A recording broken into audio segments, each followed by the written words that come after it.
Good evening. I'd like to call this meeting of the Lammersville Unified Board of Education to order at 7 o'clock.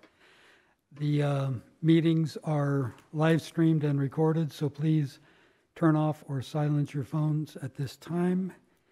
And if I could get Gunika Kapoor, one of our students, to lead us in the Pledge of Allegiance.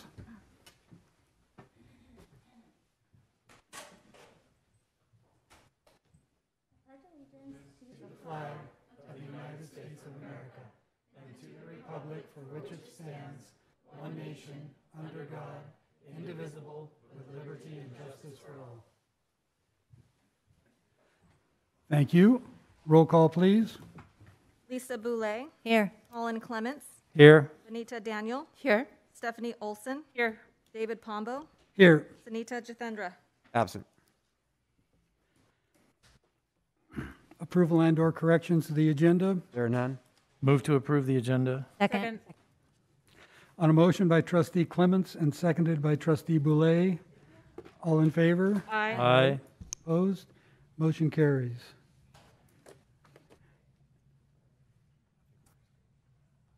All right. Item 4, student recognition. Yes, my pleasure to introduce Assistant Superintendent Sherburne, who's going to be the host for our awards ceremony, honoring perfect CASP scores from our high school 11th grade students. So the way we're going to do this is we're not going to shake hands, but we're going to have the board come up here and stand. Students will get their certificate. They'll stand in front of them. We'll take one nice picture. Everybody will wear a mask, and then we'll move back to our seats, okay? So if we could have the board come down.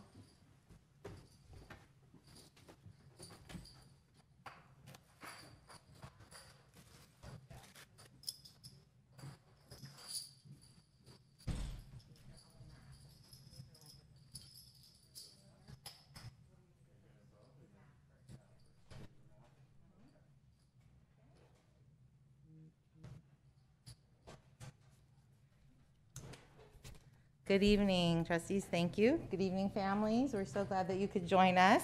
It is our pleasure. These students have earned a perfect score on our state testing of CASP in the area of math. So you'll follow the directions when I say your name, please. Abhinav Sanasetti. Congratulations. Aravind Parambathakudi.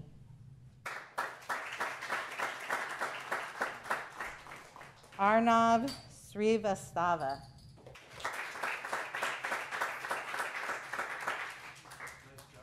Avni Singh.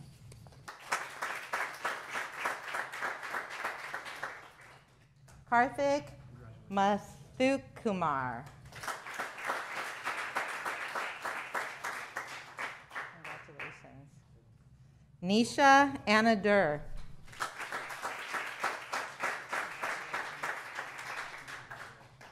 Saksham Madan.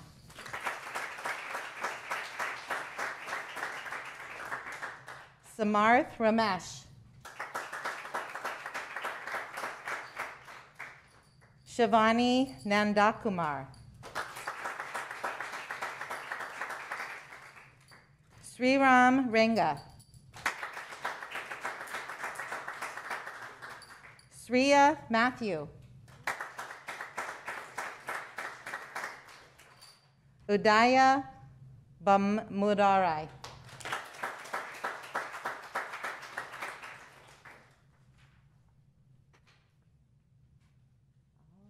And that concludes all of our students with a perfect score in math, which is no easy task. So we're going to... And because I've got a few people not coming, we're going to give a math award to each board member. No. Come on, slide down so we can get a nice picture over here in front. Stand up right there.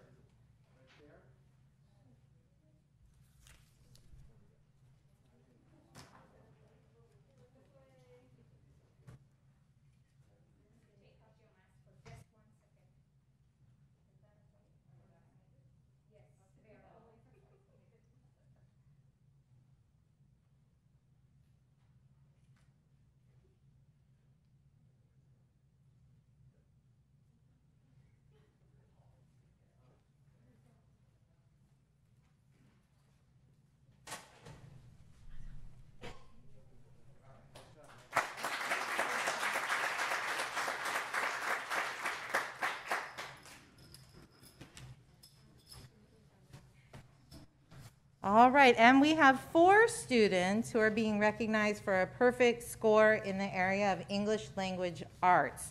So again, quite a fantastic feat. Gunika Kapoor. Congratulations. Oliver Luang.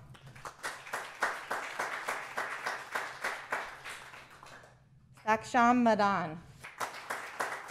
Congratulations. Yun Rong Ting. Congratulations. All right, scoot on down. We'll take a nice picture.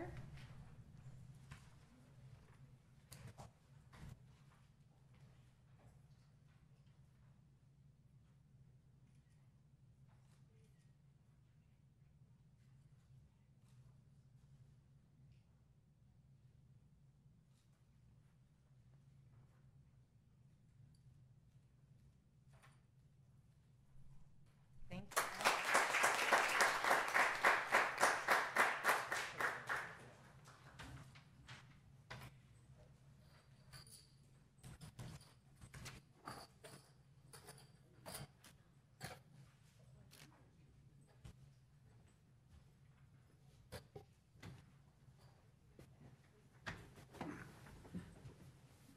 We have another round of applause for these exemplary students.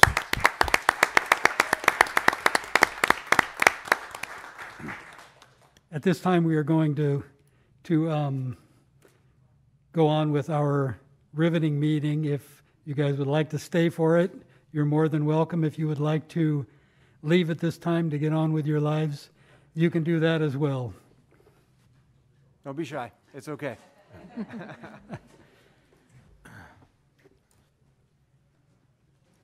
Thank you for coming this evening. May I say, Mr. President, perfect score. That's incredible. I don't think I got a perfect score in my entire school career. I know I didn't. Certainly not on a test. That's incredible.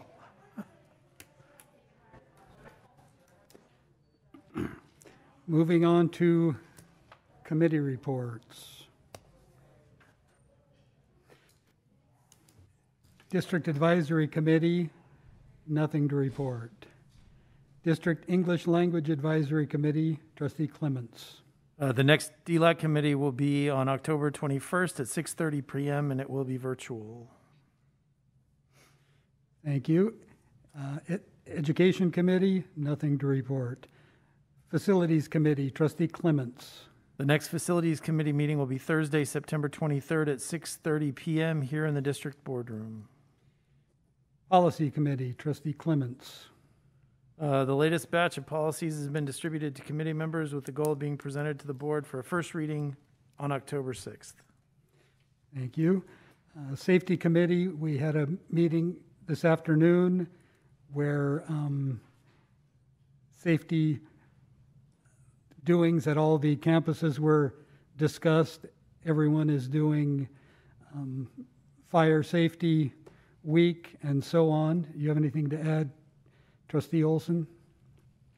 No, that covers it. Thank you. Wellness Committee, nothing to report. Governing Board reports. Trustee Clements. I attended the CSD board meeting last Wednesday and updated the community and the CSD board on the latest happenings in our district. I also had the opportunity to visit Bethany Elementary School, and I wanted to thank Principal Wingo for giving me the opportunity and for showing me around the campus.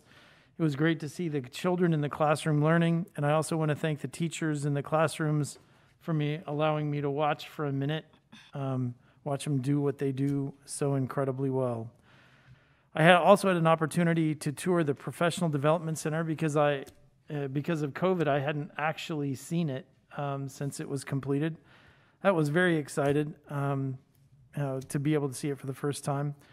I'm really glad that we have such a great facility that can be used to provide a space for training and collaboration amongst our team. That's incredible. Finally, I wanted to share with the board that when the calendar was approved with a break in October of this year, I mistakenly thought that since we don't have school board meetings during the spring break, there would not be a school board meeting during the fall break. Therefore, I scheduled a family vacation during that time, and as such, I will not be at our next regularly scheduled board meeting, and for that I apologize. That's the end of my report, Mr. President. You will be reprimanded. Trustee Boulay.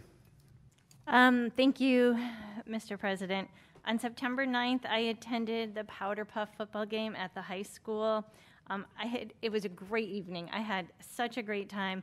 I was so impressed with the number of students who volunteered to be cheerleaders and the number of students who volunteered to be football players. I was particularly impressed with the spirit of the cheerleaders and the tutus and the outfits and the hair decorations and the face decorations. They really got into it and they owned their role.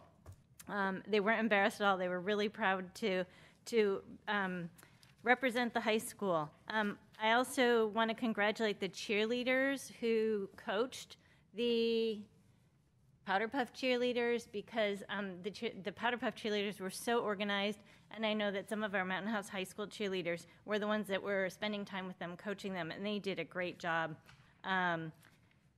The football players also were really getting into the roles. They were playing hard. There was great sportsmanship, and really it was just a fun night. Thank you to the high school staff for all that you did for that, for the teachers that were advisors to the students, and everybody who organized it. I imagine there was a huge turnout, so I imagine there was all hands on deck. So nice job. Last week I did site visits at both Hanson Elementary and Altamont Elementary. And so I want to thank Mrs. Pacheco and Mrs. Bogle for showing me around and spending a really good part of their day with me. What I saw at both sites was some very energizing, creative teaching, lots of small group teaching. And at Altamont, just by coincidence, I happened to be there on the day that their fourth graders were learning about local government. So they invited me to participate in their discussions. We talked about the school board, the role of the superintendent, the role of the board members, about elections, about the CSD. So it was a great discussion, and I really enjoyed being a part of that. Last Friday, I went to the first home football game of the year. It was probably the biggest crowd ever. I know our school is growing and our town is growing, so it was great to see representation. Again, lots of spirit and lots of energy. This past Sunday, I was honored to be invited to the local Youth Tribune award ceremony for their volunteer work that some of the members have been doing. I think that volunteer work is so important. It provides so many benefits to the community as well as to the volunteer, and these students certainly are role models in our community. I also want to thank Trustee Daniel for, she's the advisor for the Youth Tribune Advisor, and she's doing amazing work with these kids. Thank you. Finally, I completed the third Master's in Governance course on school finance. After this class, I think I'm definitely more comfortable looking at the SACS financial reports, the interim reports, multi-year projections.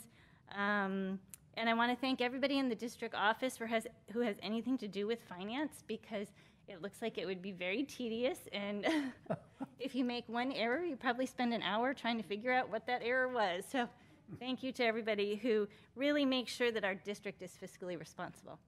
And that's all I have. Thank you. Trustee Daniel. Thank you, President Bumble. So on September 2nd, I attended the Powder Puff Game 2, and I second everything that Trustee Boulay mentioned. It was my first time, though, attending the Powder Puff Game, and my daughter was playing on the senior team. So I was very excited about it. The cheer squad was like the best.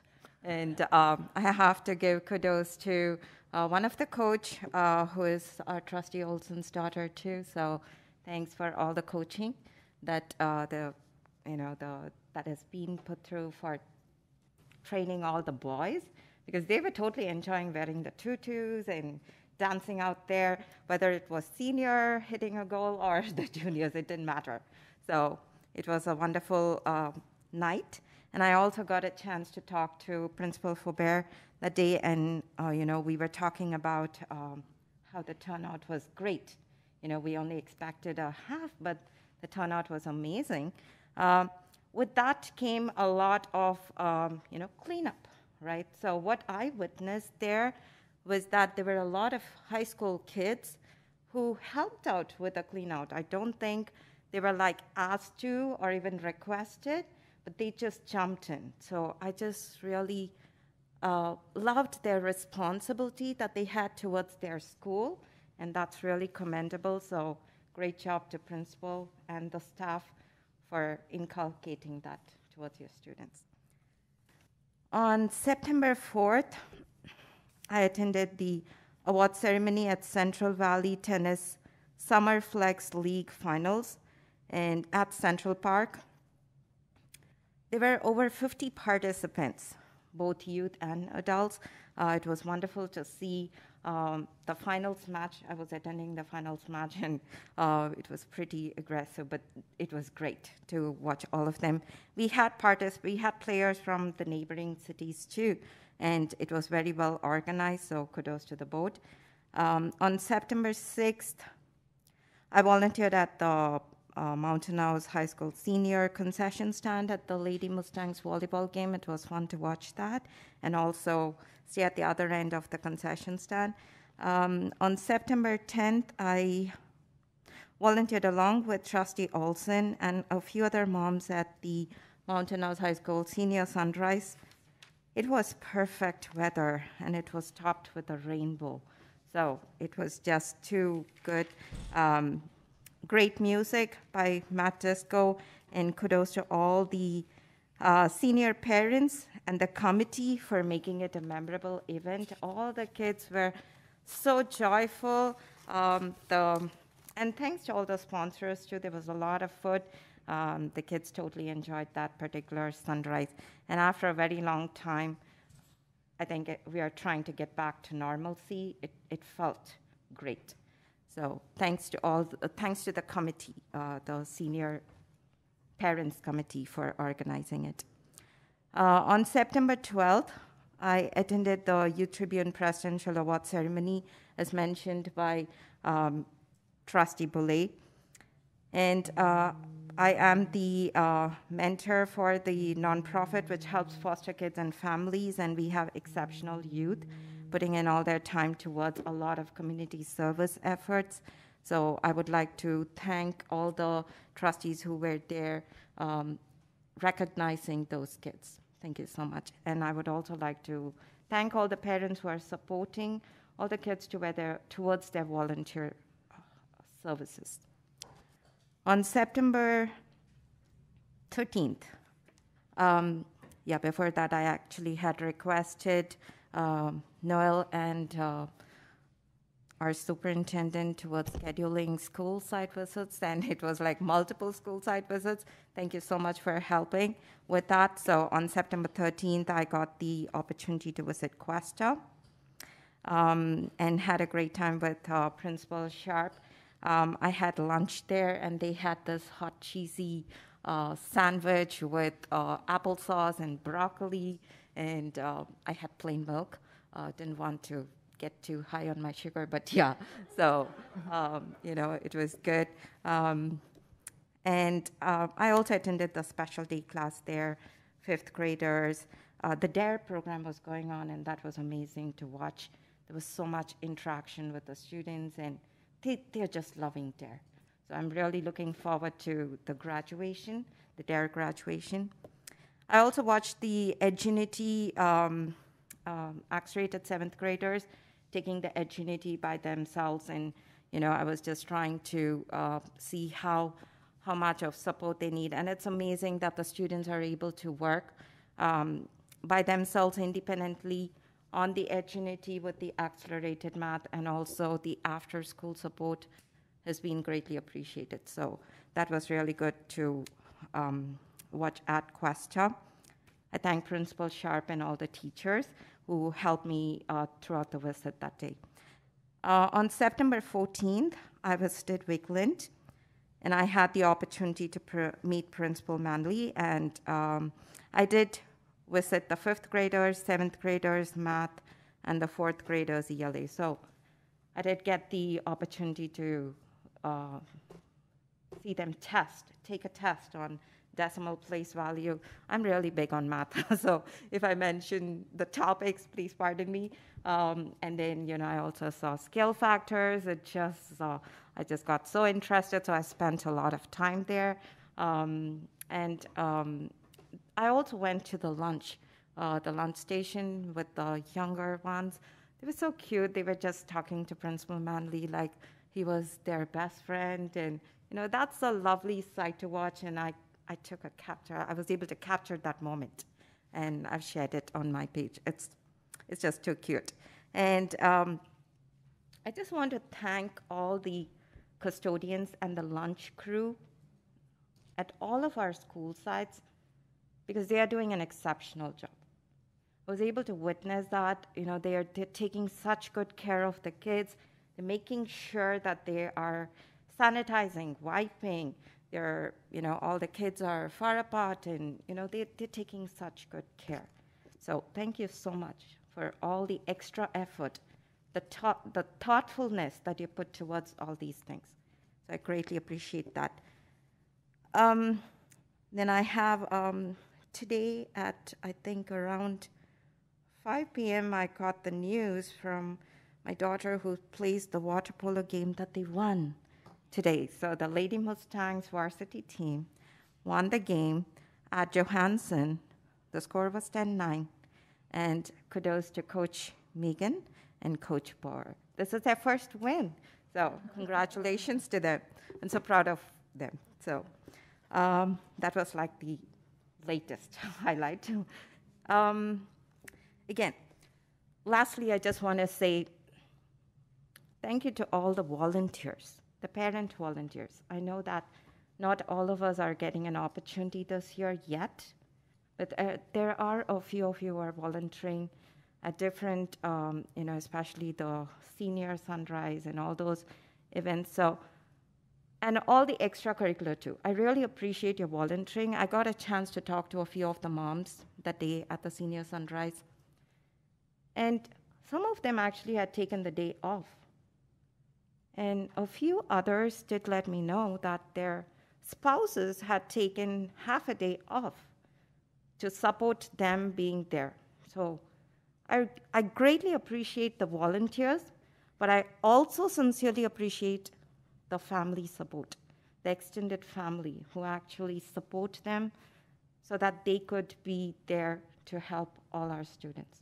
So thank you so much. It's a heartfelt thank you from me. Lastly, I just want to say that this week, for a few of our board members, I'm just going to talk on behalf of you all. It's a difficult week in our, different ways personally. But I have to say, and I have to thank my peer members that thank you for being here. You're here. We are here, including me. So I just want to say we are here to do the right thing, and we are spending our time towards helping and doing what we love to do.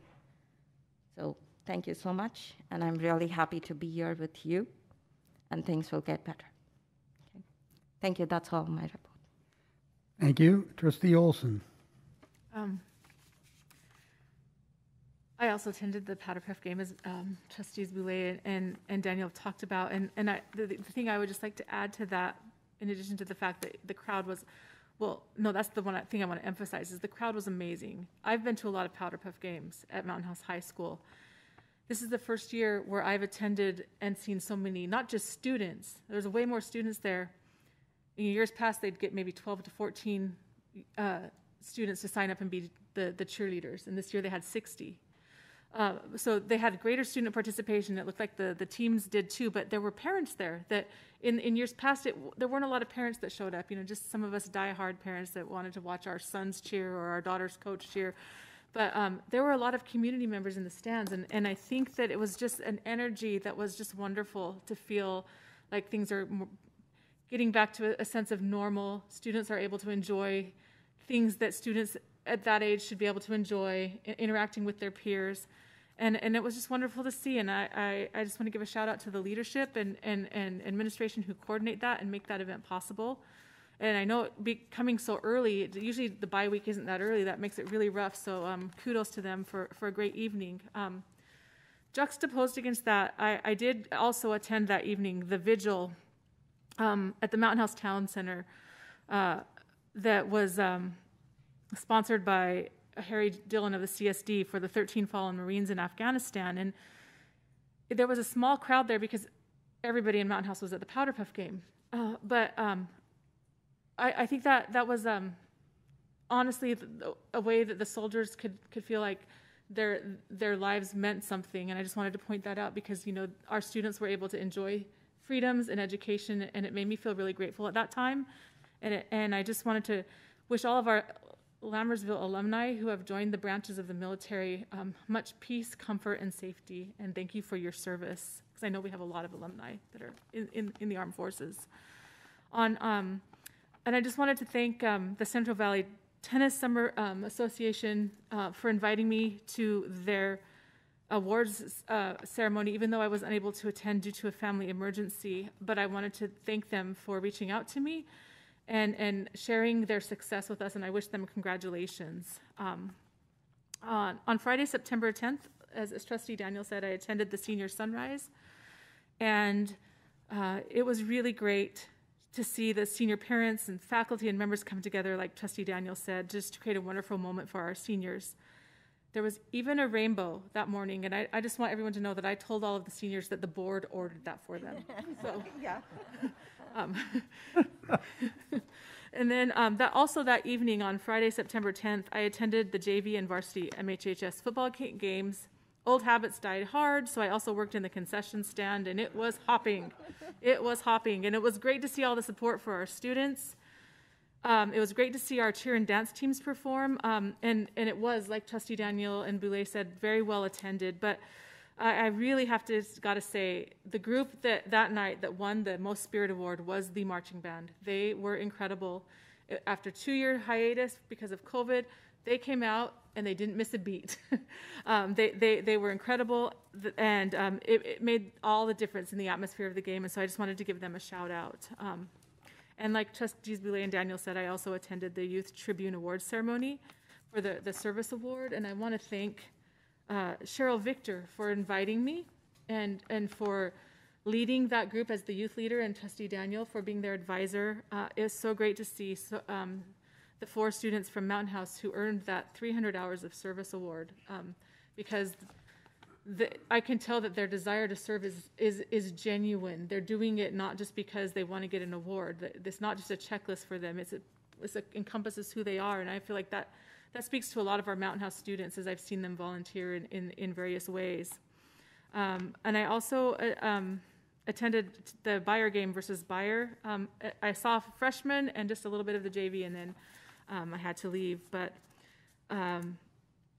I also want to say, because I said this on the record, so I feel like I have to correct myself. Last board meeting, I mentioned that I'd visited all of the schools except for Costa and Mountain House High, and that I would be doing that in the last 2 weeks. A family emergency caused me to reschedule, so I just wanted to make sure that I wasn't misrepresenting what I'm doing, but I do have site visits rescheduled with them for tomorrow and next week. And to take a page from Trustee Daniel, something that she does that I think is great in giving shout outs. I did have 2 shout outs I just wanted to give to conclude my report. The first one is Irene Busatil in Student Services and all those who work with her for doing the job not just of an educator, but of a public health official. Her tireless efforts in contact tracing and notifications, letters, working in conjunction with California Department of Health, district staff and site administrators is very much appreciated, because her efforts are keeping our students as safe as possible, and they're also keeping as many students as possible in the classroom, which is our goal, so we can give them the best education that they deserve. And so I really appreciate those efforts. I know there's many long nights and evenings. If overtime were a thing in education, you guys would all be rich. So thank you so much. And then a second shout out is I'm on the same page as Trustee Daniel, is that I've been really thinking about the parent volunteers who are stepping up to serve. Team moms, team dads, team parents. the PTAs, the PTOs. I've seen so many Facebook, social media like requests, please join the PTA, please join our board. And I just want to say thank you to all the parents that donate your time, because whether it's 1 hour or 10 hours, or you can volunteer every day, any minute or second you can give is so valued and beneficial to our students. And so I just want to say thank you so much for that. And if you don't know how to get involved, just jump in. It might seem like it's just, don't be shy, because you will be welcomed. People want you to be in there volunteering. So, but thank you so much for helping our students. It means a lot to them and to the people in education that work for them. And that concludes my report. Thank you. I attended the first home football game for the Mustangs, the first game of the year for the Mustangs, first home game of the year for the Mustangs, and witnessed the JV win an 8-6 victory, and unfortunately witnessed the varsity lose in a heartbreaker that was 12-14, but it was a tough-fought game. I look forward to seeing them win some games this year. As mentioned by my fellow board members, I also attended the Youth Tribune Awards on Sunday morning, impressive group of youngsters there. I attended the Wellness Committee earlier today, and in closing, I would like to echo the statements of my fellow board members in thanking all of our LUSD staff and families for making things work in these tough times that continue to follow us. And that concludes my report. Item 7, receiving of public comments. The board shall give members of the public an opportunity to address the board either before or during the board's consideration of each agenda item. At a time so designated on the agenda, members of the public also may bring before the board matters that are not listed on the agenda of a regular meeting. The board may refer such a matter to the superintendent or designee or take it under advisement, but shall not take action at that time. The board may place the matter on an agenda of a subsequent meeting for discussion or action. Individual speakers shall be allowed 3 minutes to address the board on each agenda and non-agenda item. The board shall limit the total time of public input on each item to 20 minutes. There are no cards. Thank you. And I see no one waving frantically trying to get to the podium, so I'm assuming there are no public comments. Items for consent items for consideration. Governing board meeting minutes, contracts under $50,000, if I can get my computer to cooperate. Panwar Transportation LLC, $43,440. Ratification of budget revisions and warrants, August 2021. Ratification of 2021-2022 new hires. Ratification of resignations. Updated 2021-2022 fundraisers. Is there anything that any of the board members would like to poll or discuss further of the consent items? Otherwise, I will entertain a motion. Move to approve consent items for consideration. Second. On a motion by Trustee Olson and seconded by Trustee Boulay. All in favor? Aye. Opposed? Motion carries, and I believe Trustee Clements will do the honors. On behalf of the board, I'd like to welcome the 2021-2022 new hires. Ambika Devadas, noon duty supervisor. Agatha Etter, self-contained classroom teacher. Anita Rathod, noon duty supervisor. And Danielle Rooks, food service worker. Welcome.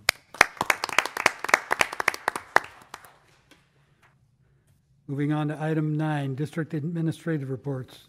Superintendent Nicholas.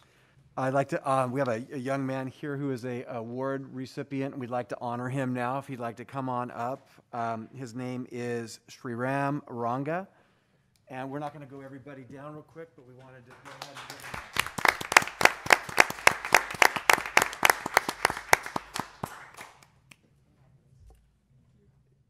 Is there any other perfect score CASP people out there? I know staff is out there. I'm sure they got perfect scores on their California assessments back in the 70s and 80s. Okay. We have a brief presentation from Assistant Superintendent Sherburne, which is an overview of some of the testing assessment results for the district. It's a very short one because the numbers are affected by COVID, first and foremost.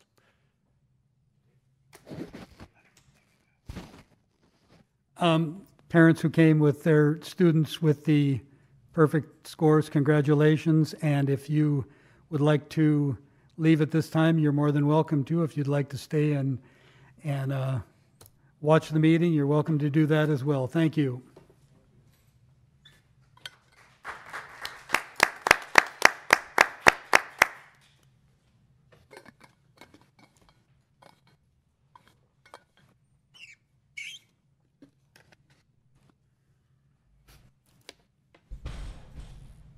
Good evening, President Pombo, trustees, Dr. Nicholas. Welcome. Thank you. I am happy to be here today to share student outcomes for the end of the 2021 school year. It's different than the typical CAS presentation because last year was a different year. So we'll go on with saying, so what are our sources for the data for the end of the year student achievement? We did have CASP testing, as we witnessed tonight, in 3rd through 8th grade and 11th grade typically would take that, but in 2021, only our 11th graders ended up taking CASP. We ended up having an option in order to allow them to take MAP testing instead, and there was a great deal of difficulty with the state system and the browser, so we opted for using the MAP system instead of the redundant testing, which worked out really well for us. We did have our 5th, 8th, and 11th and 12th graders take CAST, which is the science state test, and we'll have those results. As I mentioned before, we took MAP, which is our district test we take 3 times a year, and we used it in place of CASP for the elementary schools. And then we continue to take our diagnostic reading assessment, the DRA, in our kinder, 1st, and 2nd grades, and we use that to help us measure their progress in reading. So what did it look like? So CASP with our 11th graders, overall, this is compared to not the 2020 school year because we did not have state testing in the state in 2020. So this is in comparison to the 2019 school year. So if you look at that, English language arts, we had a flat score, which is remarkable given all of the turbulence of the year. And in math, we actually grew by 10% at the 11th grade. So kudos to everyone for students, families, teachers, staff that just did a remarkable job. In the area of science, science was a new test, the CAST test. So we did have some data, but we don't have enough to really do a comparison on subpopulations. So what you have there is the overall scores, and you can see we had gains at all 3 grade levels that are tested. 11th and 12th are both tested if they hadn't taken it, and because of last year with no state testing happening, none of our 12th graders took the CAS test, so that therefore all of our 11th and 12th graders had to take it in 2021. In MAP testing, you can see we have some mixed results there with some grade levels going up, some grade levels going down. If you scroll down with your eyes to where it says 2nd through 8th grade overall, though, you can see it's relatively flat with ELA being slightly up and math being slightly down. The most challenging areas that we had were 2nd grade reading, which has personally been my biggest fear, is our little kids learning to read during everything that's been going on. And then our 3rd and 4th grade math, which again, we're really solidifying a lot of abstract concepts that are vital to the rest of success in math. So that was challenging for us as well. But in the end, we're looking like we really did very well as a district overall. And then our DRA matches up to what our MAP scores for second grade said, that we K2 combined as compared to K3, which is what we had taken in 2019, we have a slight drop in scores. We also took a look at the subpopulations. This data is also a little mixed because we have to use a variety of sources on it. We aren't able to get population data for foster youth and homeless, which we do monitor on other things, but we're not able to get that at this point in time on these tests. So comparing MAP scores, for, what you'll see in the light gray is what the actual achievement was for those populations, and at the very bottom you can see what the overall population was. So 61% as compared to any one of those subpopulations, 42%, 38%, 24%. You can see that we have still some gaps that we need to continue to work on. When we look at the 11th grade ELA CASP overall, typically we're looking at 3rd through 11th grade, which is what the comparison is in the light, almost white column. So what I did is I pulled out the 11th grade specifically, and you can see whether that was a gain or a loss for that subpopulation when we're looking at 11th grade only, but I also provided you with the data to see how did that overall 3rd through 11th grade subpopulation perform in 2019. So I have that there for ELA and for math, and again, you can see the overall comparisons at the bottom. Not huge differences in our overall population scores, and a mixed bag for our subpopulations. It is nice to see that we do have some growth given everything that's been going on. And then you can see the subpopulation scores in CAST for our science test, as compared to the overall of 51% when we look at 5th, 8th, 11th, and 12th combined. So again, we still have some learning gaps between our significant subpopulations and our overall achievement. And with that, that concludes my presentation. Any questions? The final thought I'll leave you with is that we do have new data that will be coming out. The state has adopted a growth model. This is a brand new model. We're just now getting some of that information rolled out from the State Department. And so in the future, in the next month or so, we'll probably have data that we can share with you all looking at how our district is performing based on a growth model, meaning wherever a student was, are they growing? Thank you. Thank you very much for presenting this. I guess my comment would be we didn't know how the impact of COVID and all that was going to be. So the first step in mitigating the impact is figuring out the impact. And so thank you for getting this as a benchmark, and I look forward to hearing plans to move forward. I'm sorry, I just thought of a question. It's in the data you talk about, mentioned that the K through 2 grade uses the DRA. So I know some parents were concerned because they also take the MAP test, and they were like, my kid got 25% on their MAP score. What would you say to parents that are worried about their kids' MAP score in K through 2nd? Is that something that they should just focus on the DRA score, or should they be concerned about their student if they're... Well, kinder, 1st, and 2nd grade, we actually don't give the MAP score, we don't give the MAP test in reading. We actually only give the MAP test in math for those grade levels. And then in 3rd grade, we transition in reading to actually the end of year 2nd, we start doing it. So the MAP test is looking at all of language arts combined.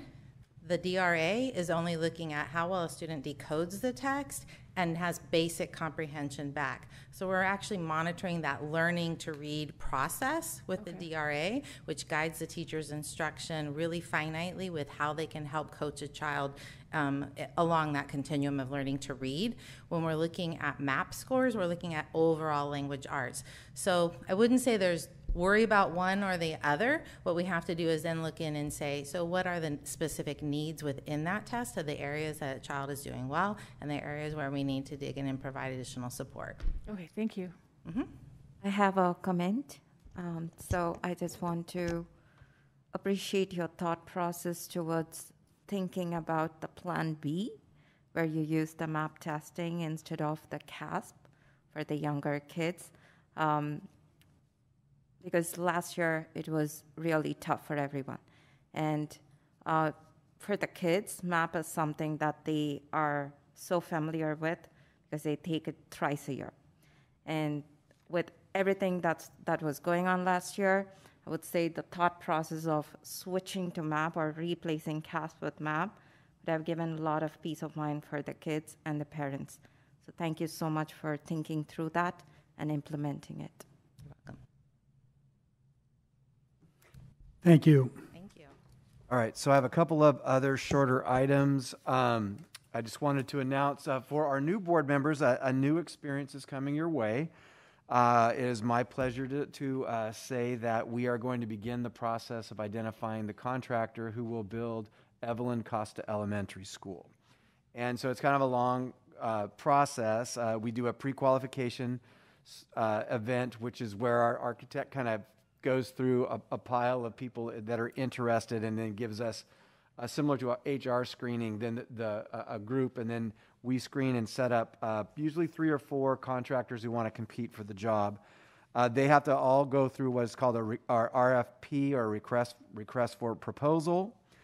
There's an interview process. Usually we have 1 or 2 board members that participate. That's down the road a ways, probably a month or so, 6 weeks or so, and then we approve them. And then we're trying to coincide the value engineering analysis because we've unfortunately are running into a market where the market rate for materials are up. Some are coming down, some are not. And the school is built of wood and steel are having some fluctuations, but wood's gone down after being astronomically high. Steel is still up. So there's some cutting we're going to have to do to some of the big ideas in the plan.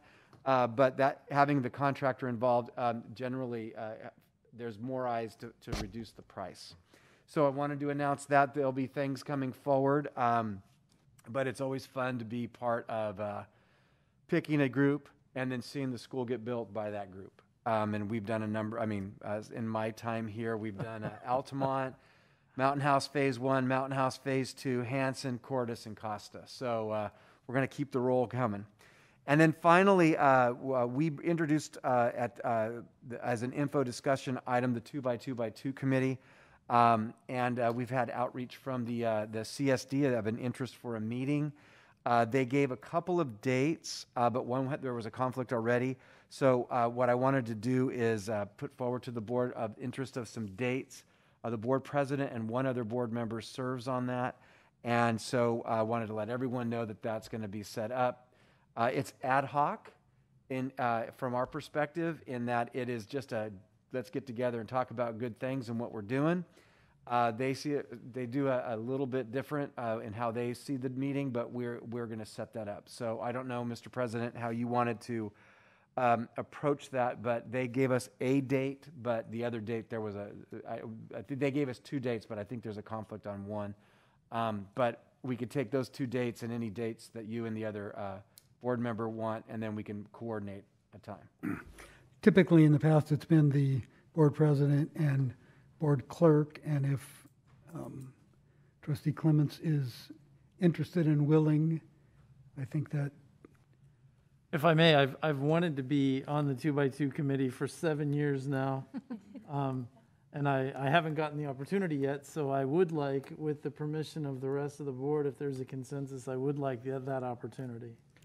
Sounds good to me. Yeah. All right. So And strangely enough, I've never been on the 2x2 committee either.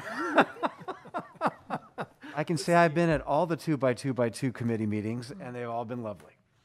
So again, and it's collegial, it's community-based, let's talk about some stuff, and if there were ever to be an issue to discuss, it would be an okay place to do that.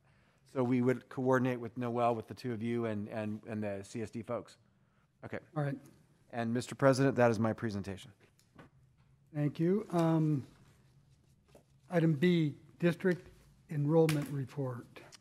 On Friday, we announced in the Friday letter, on Friday when we posted this board agenda, 6941 was the enrollment. It's already up to 6960. This is the We start with a gross number, it drops precipitously, and then it slow and steady climbs back up, and we're seeing the same trend this year. 60 today. Thank you. We'll be at 7,000 in no time. It's happening. Item C, District Maintenance and Operations Report. Mr. LeGrand.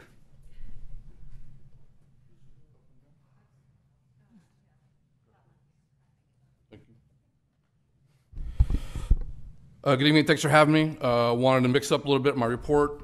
We received the closeout package for the bipolar ionization project that we did last spring. As you can see, it's quite a lengthy report full of all kinds of data and readings. What I've done is synthesize all this data down to a handy short PowerPoint that I'll review here shortly with you guys. Just a little reminder, background information, how we got here. The board approved this project in early March for the K-8 schools and the district office. The project started in late March 21, and we finished in early May, and I received this closeout package in July. Just a little reminder about the science, the technology, what these units do. If you remember back to your high school chemistry days, a molecule of oxygen is an O2 molecule. It splits it in half into a positive and negative ion, and what it does, it reacts with water vapor in the air to create H2O2, which is hydrogen peroxide. Hydrogen peroxide is actually a very good cleaning product. There are a lot of commercial-based products based on hydrogen peroxide, and what that hydrogen peroxide does is attacks any mold or virus or anything. It attacks it, it surrounds it, it actually attacks the protein structure of the virus, and it neutralizes it and kills it. These are some of the things that the units are good for: bacteria, fungus, mold, spores, and viruses. So I received plenty of charts for every single school. What I did was I went through every school, and I took an average reading, and that's what you see in front of you. The column on the left is the school site. The second column is the number of rooms that were sampled. They took an average of 4 samples per room. The average pre-reading before they put the units in, and then the column after is the average post-reading. And then the final column is percentage of increase. Just for example, at Altamont, they did 50 rooms, took 200 samples. The pre-reading was 1.99, the post-reading was 4.27, and the increase is almost 115%. So I can go through if you want all of them. Bethany, I checked Costa twice. Costa is off the charts with 625%. I checked it twice because it seemed odd to me. That is the correct number based upon what I have here. So, and finally, the DO was just over 50%. And the PDC is included with Cordis. So, in case anybody's wondering about that.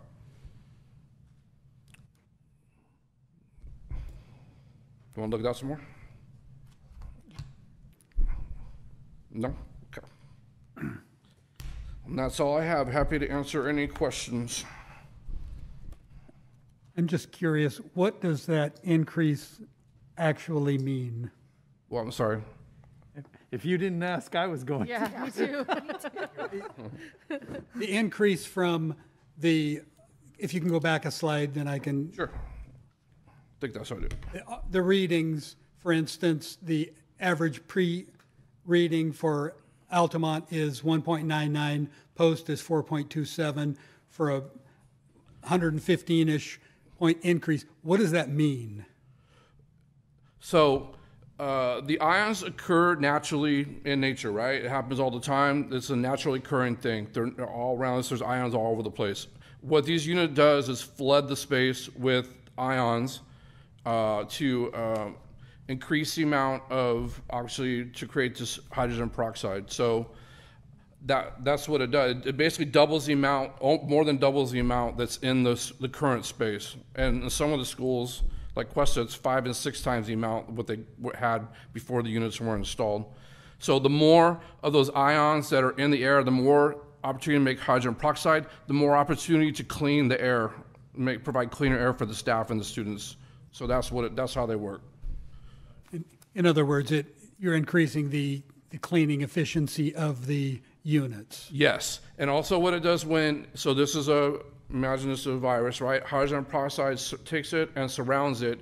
It actually makes a larger particle that's easier for the filters to capture as it travels through the unit. We put these units on the downside of the blower motor because you want the maximum amount of airflow to push those ions into the room. And then when they circle back around, they go through the coils and the filters and they get caught up in there and circle back through the unit that way. So that's how we install them. They're either installed right by the blower wheel in the unit. On some of those units that have the trunks with multi-zones, we install them right in the ductwork. So there's two ways that they were installed, depending on what the unit is. Prior or at the time we were discussing installing these, some parents seemed to be worried about what these units were putting in the air. And if I understand this correctly, the ions are present in the air to begin with. We're just increasing the number of those ions to help clean the air. The biggest concern with these units is people are concerned about ozone and providing ozone into the rooms. And these units, it's 0.0005 parts per million less than that of ozone that these units provide to the space. So it's not a concern. And yes, they are naturally occurring. They're already in the room. We're just kind of enhancing what's already there. Thank you. Any other questions or comments by the board? I just had a question that it may be impossible to know the answer to, but because of fire season, I know in the report when we decided to go with the bipolar ion distribution that it was a chance that it would help with the smoke. Have you had any reports about that? It's effective on smoke as well. Yeah, yes. And also allergies, pollen, and that kind of stuff. It's effective on that too. So we're going to get the long-term effects of this well down the road beyond whatever this COVID thing goes away. It's going to be, even it's good for the flu, next flu season. It's good for a lot of different things. It's not just for COVID. It's good for a lot of things. So the district's going to be reaping the benefits for many years to come with this, putting these units in. So, Mr. President, can I point out something really cool? At the highest performing school district in San Joaquin County and the overall region, our director of maintenance and operations just gave a chemistry lesson to the school board. I was just going to say that I truly enjoyed the ionic bond thingy, the presentation. So thank you for sharing that. But I do have a question which is not connected to the report, but thanks for the report.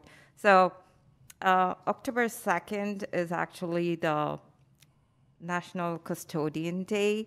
So I'm not trying to put you on the spot, but I just wanted to find out do we have any celebration for our custodians? I'll get the question. Are we going to do a lunch for the fellas and the ladies in the custodial crew because there's National Custodian Day that's coming up? Yes, and I know, yes, it is in October, and I will let you know like you asked me to. Yep. Yes. Thank you so much. Let you know. Yep. We don't have our plan ironed out yet, but we're working on something. Okay. So Awesome. thank you. Thank you. Anything else? Thank you. Thank you.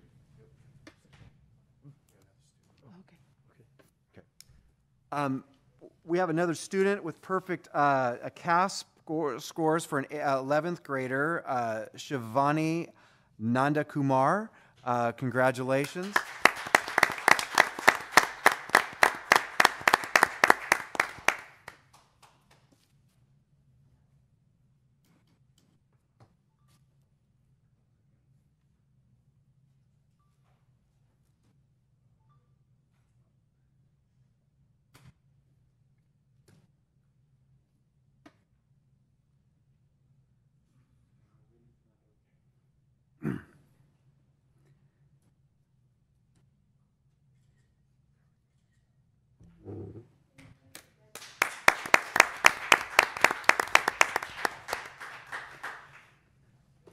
Congratulations, and if you folks would like to stay for the meeting, you're welcome. Otherwise, you may. Thank you. Moving on to item 10, action items. Consider approval of 2021-2022 inter and intra-district transfer requests. I will entertain a motion. Move to approve 2021-2022 inter and intra-district transfer requests. Second. On a motion by Trustee Clements and seconded by Trustee Daniel. All in favor? Aye. Opposed? Motion carries. Consider approval of Governing Board Resolution 212202, confirming appointment of Citizens Bond Oversight members. Staff report. Yes, the Citizens Bond Oversight Committee, AKA the CBOC, is filled with 7 members who represent oversight from the community of the Measure L $56 million general obligation bond. We had an opening and 2 members leave.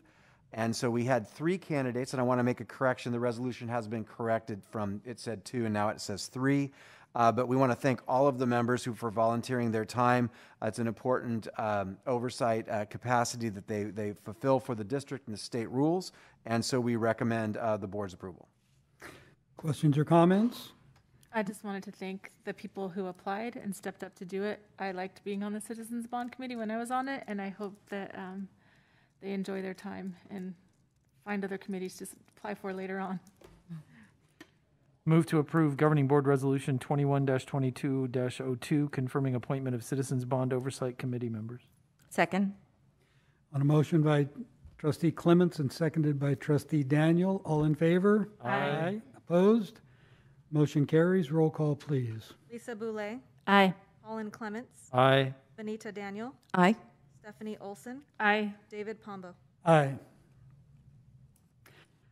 Item C, consider approval of Governing Board Resolution 21-2203, approving annual appropriations limits for 2020, 21, and 2021, 22, a lot of twos. GAN limits. Staff report. Yeah, this is a have to. We do this annually. It serves a purpose for the state in its overall analysis and algorithm to determine the GAN limits for the state and abroad. So we recommend approval since it's a perfunctory act of have to. Questions or comments by the board? Move to approve Governing Board Resolution 21-22-03, approving of the annual appropriations limits for the 2021 and 21-22 GAN limits. Second. On a motion by Trustee Olson and seconded by Trustee Boulay. All in favor? Aye. Opposed? Motion carries. Roll call, please. Lisa Boulay, Aye. Colin Clements, Aye. Benita Daniel, Aye. Stephanie Olson, Aye. David Pombo. Aye. Moving on to item D, consider approval of unaudited actuals for 2020-21 year-end financial statements. Staff report. Yes, this item is the closing of our books for last year, but we have 2 important people out in the audience that I'd like to acknowledge, Alvina Kaiser and Gloria Grijalva, who oversee the entire process of our numbers, our money, and our expenditures, so they do a fantastic job.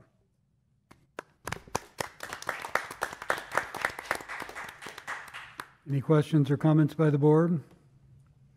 Move to approve unaudited actuals 2020-21 year-end financial statements. Second. On a motion by Trustee Clements and seconded by, I believe it was Trustee Boulay. All in favor? Aye. Opposed?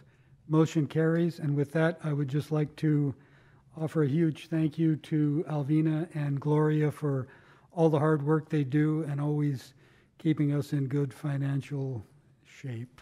Thank you. Item E, consider approval of contract with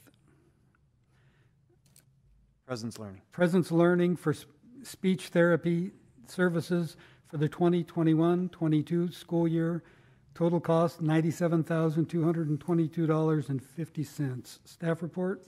Yes, we have a opening in our speech language pathologist sector of our special ed department. I can update the board.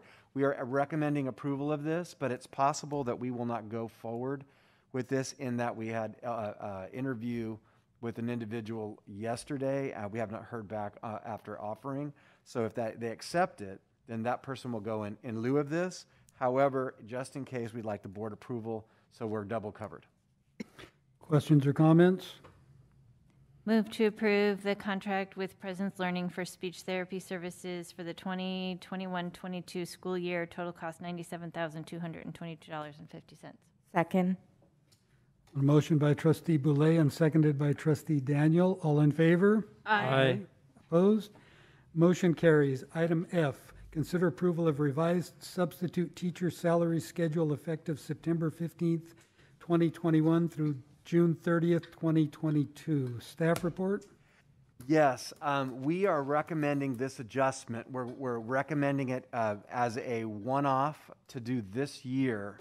It is what we like to call it's Mad Max out there for substitute teachers, and a local school district significantly raised their rates, and we were not competitive.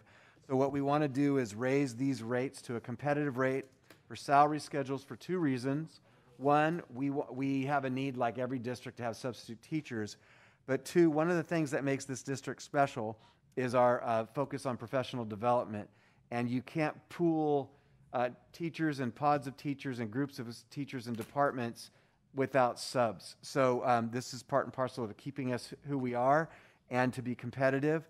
We want to do a review at the end of this year and come back and either say we're going to keep it this way. This is a nearly $400,000 commitment to getting subs or having, to fulfill our needs. It's a significant amount of money. We may want to draw it back a little bit for the long term.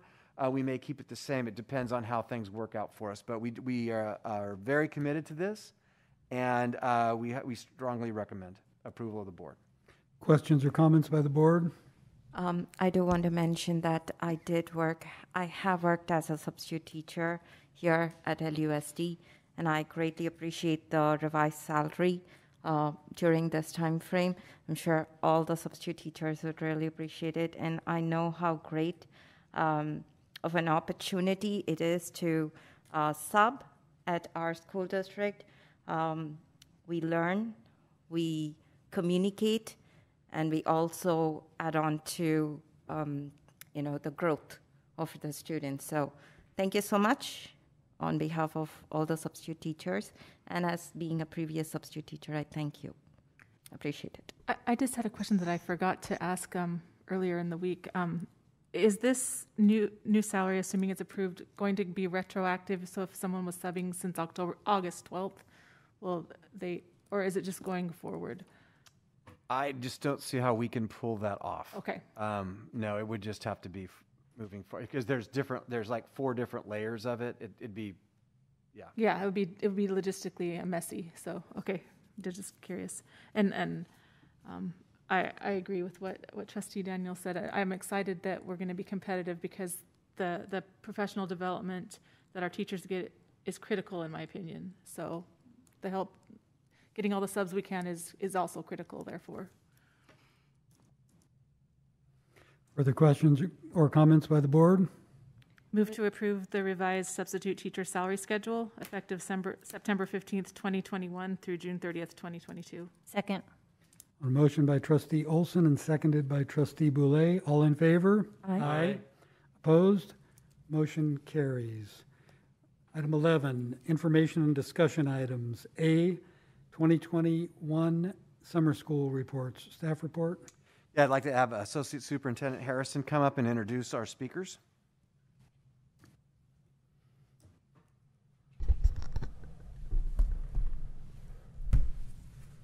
Board President Pombo, trustees, Dr. Nicholas, thank you for having me this evening.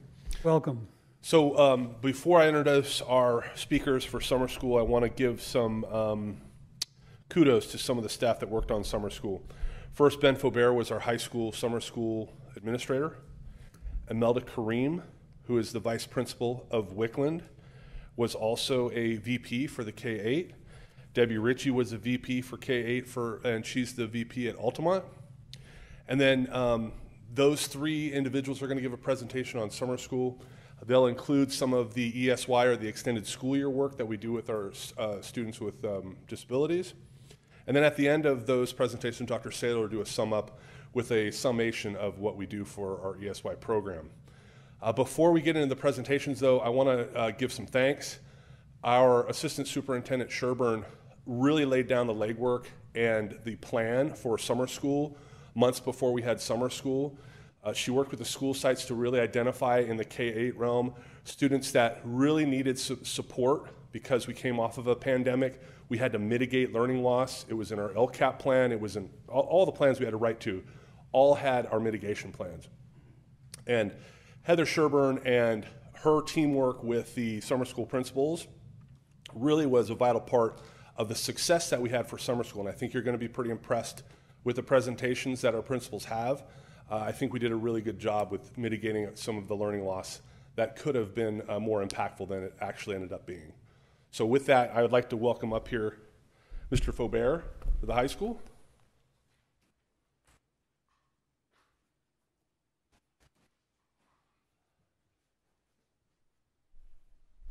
Good evening, President Pombo, Superintendent Nicholas, and board members. I Welcome. brought with me one of our summer school teachers and administrative support, Logan Loya. He's helped out for the last several years in an internship type capacity and as a teacher as well to help out with summer school. And we were glad to have him back again this year.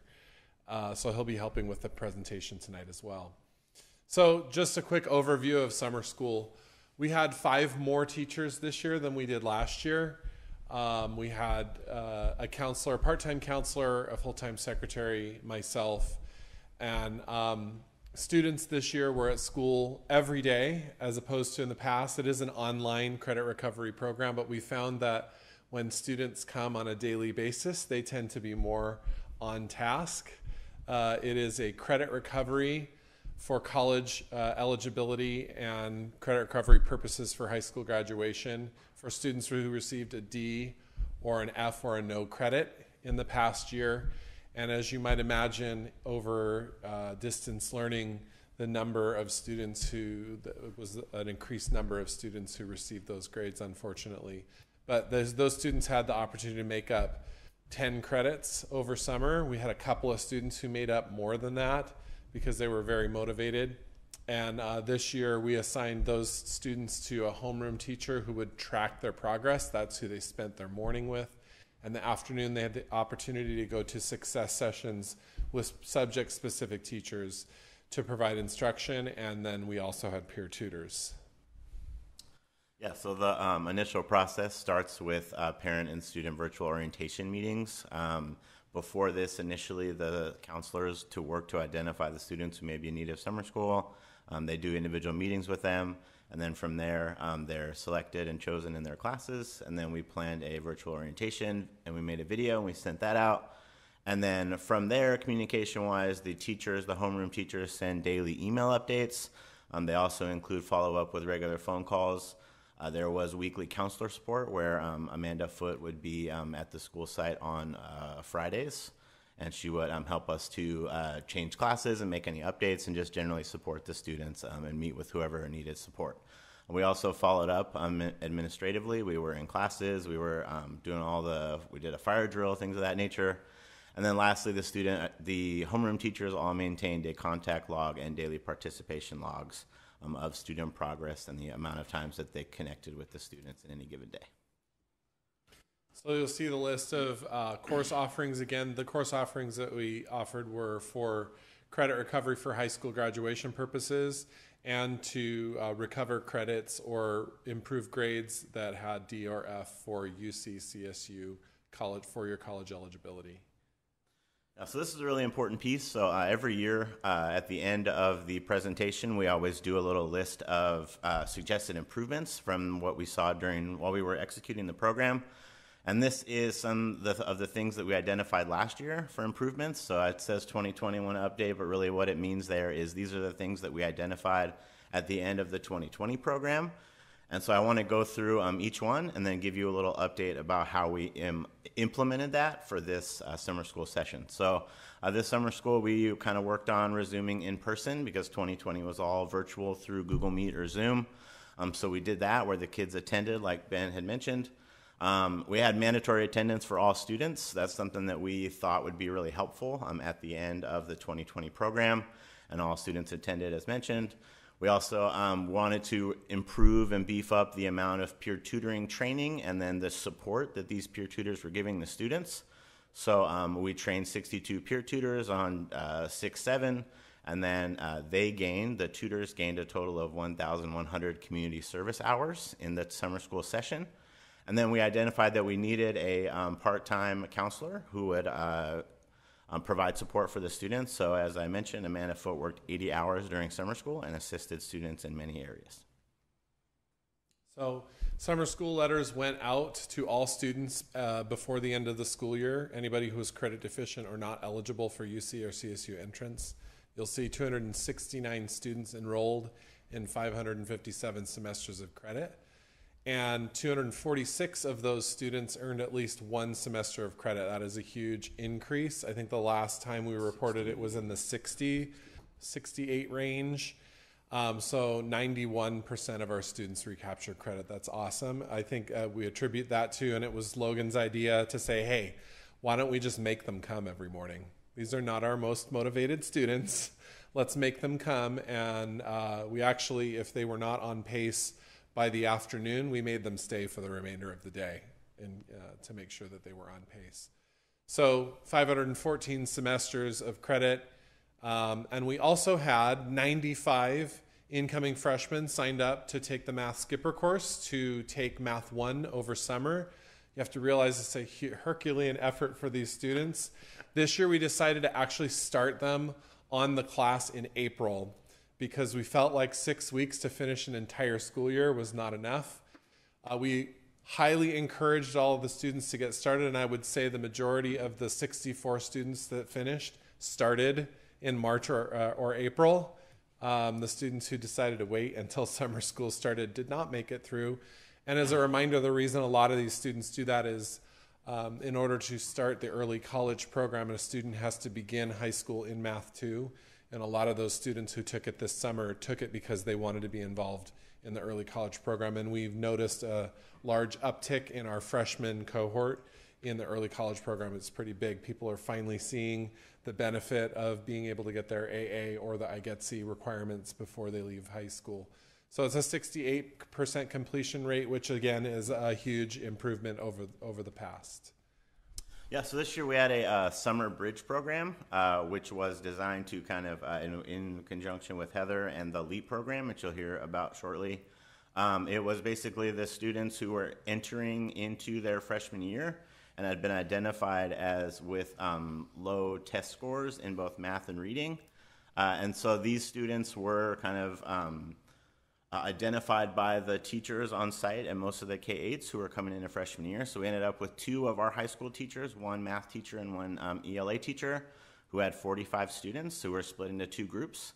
And they attended class from 8 to 12:30. So they would go for math for the first session and then switch at 10:15 and go for English and vice versa. We used 3 different curriculums that are there. We used Edgenuity MyPath.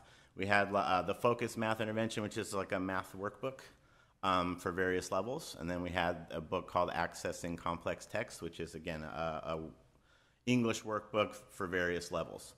We used 3 assessments, with 4 assessments, the math and reading placement exams and post-exams in the MyPath program in Edgenuity.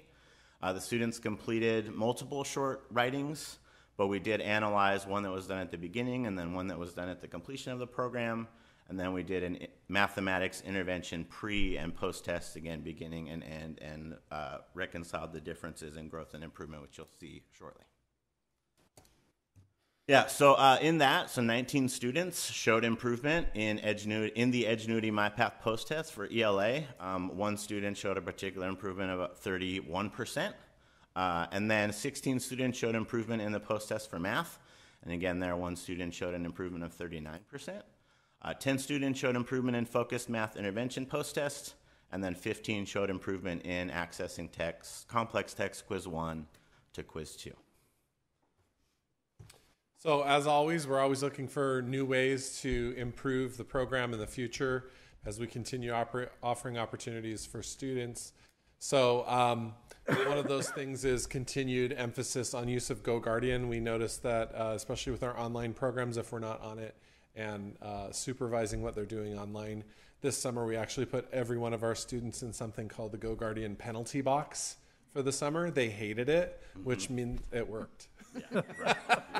It basically blocked them from anything but summer school stuff. And they couldn't watch movies, even at night. We just turned it off all summer long. So it was also a carrot that as soon as they finished summer school, we would take them out of the penalty box. So we're going to continue doing that and insisting that students use their Chromebook because it's a way that we can monitor the work that they're doing. I think an increase in the Summer Bridge program and looking early at how to identify these students and identifying earlier so that parents don't plan vacations. We did have to go through quite, and I'm sure the LEAP program will have the same comments, is that if the earlier we identify, the more likely it is these kids will be here during the summer. And so the other thing that we will suggest in the future is a potential campus supervisor on campus to support teachers and ensure there are less disruptions during the school day. And then again, continuing to improve the quality of the Summer Skipper program. The Summer Skipper program, we've really kind of left the kids on their own to be self-paced. I think that if we put a little bit more like what we've done with the credit recovery kids and kind of insist on a testing schedule and having our subject-specific math teachers as the teachers of record, and then a smaller group of older peer tutors to help, then our kids will be able to make it through because it can be a little bit stressful as they go through. That's all we have for the high school program. Any questions for us? I do have a question. So have we analyzed the students? Okay, so this year we analyzed the students early on to identify who potentially could get recovery credit. Have we done that in the past years as diligently as we did this year, or did we increase our sort of surveillance because of the pandemic? So I think that we have always had a solid process for credit recovery students. The counselors at the high school, they do an analysis of all student transcripts in the spring, and a summer school status letter goes to every single student who is credit deficient. And so we didn't change it because I believe we have a really solid process, and we catch every single student who who both may not meet high school graduation all the way up through four-year college eligibility, and we invite every single last one of those students. Summer school is not a required thing, but the letter that we send home is pretty insistent, like, you must come to summer school. Some people decide not to do it, especially the kids who are in credit recovery. The ones that decide not to do it do end up in our alternative education programs during the regular school year, Epic Academy specifically, because they will need it just to graduate high school, not necessarily for four-year college eligibility, but just to graduate. And then just to add, the counselors did a really good job this year, but then having Amanda on site throughout the majority of the summer school program was really helpful because she was able to follow up with the students who are in the program, give them support during the regular summer school as they might need, and then also work to make any class changes and adds very quickly in a timely manner that helped us out a lot this year.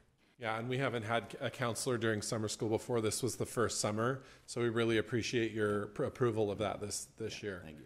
And one more comment. I do want to say, I think from the day the high school opened, what I have seen is anytime that you see an area for improvement, you jump on it and you quickly make those adjustments. And I think this summer school program clearly is a result of that. So congratulations. Thank you.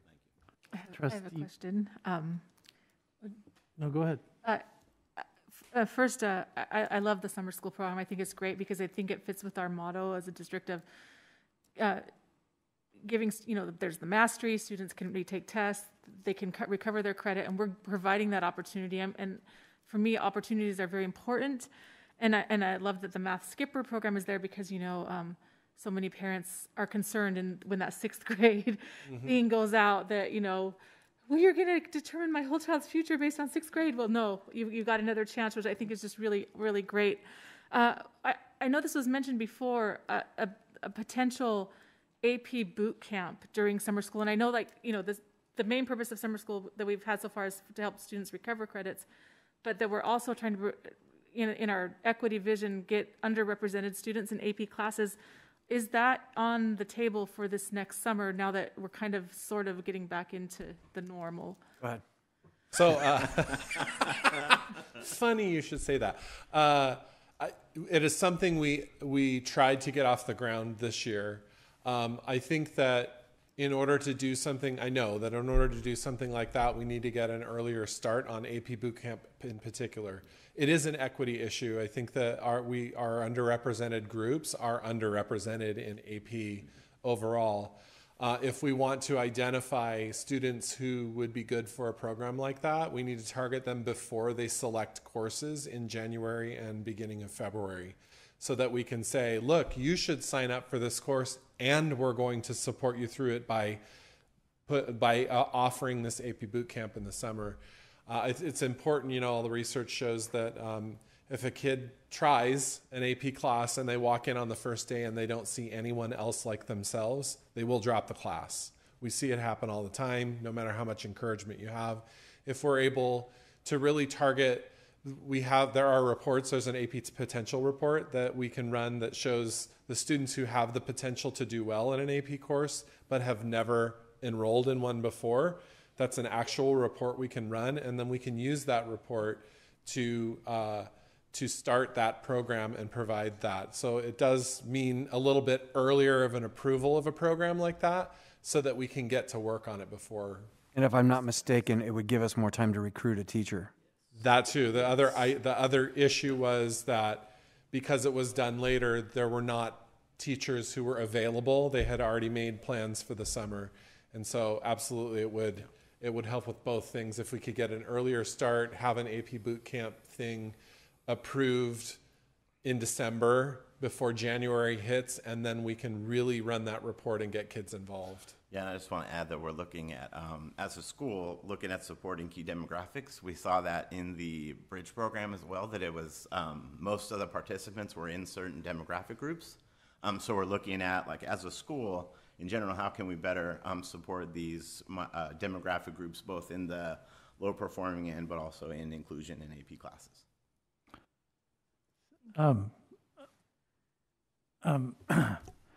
I think that's great. Let the board know what we can do to support the underrepresentation in the AP program. Like, let us know what we can do. And Trustee Boulay stole my thunder. I was going to comment that what I love about this district in general, and district office staff, and the high school in particular, Ben, is that it would be easy to rest on your laurels and say, we're the highest performing school district in San Joaquin County, and we're beating some of those in Alameda and Contra Costa County. And yet, every time we see something like Success was a great program, but it could have been better. So we said, you guys said, gee, we can leverage this better, right? There's ways that we can make this more effective for our students, and that's what it's all about. And summer school, there are ways that we can engineer it that are better. There are these tweaks we can make. And every year you say, man, this was great. We can do better. And then the next year you come in and say, man, this was great. We can do better. And that is so incredible. I wanted to thank you and the entire district staff for focusing not on how, instead of focusing on the highest performing school district in San Joaquin County, et cetera, focusing on here's where we can still improve. Thank you. Thanks. Yeah. Can I just add to that, Trustee Clements? Because I think that's really, I think that's just, is so true. And to me, it shows that, that from the top leadership down, from Dr. Nicholas down to Principal Faubert, to all the site administrators, that you really do put the student first, that it's a more personalized way of approaching educating our students, which a lot of places feel very institutional. And I feel like that our district is really working at making it feel very personal to the students, that they're very cared about and valued. And I think that's so important. And not just as a board member, but as a parent of 5 kids have gone through this school district and are still in it, it means a lot. So thank you very much. I do have a couple of questions.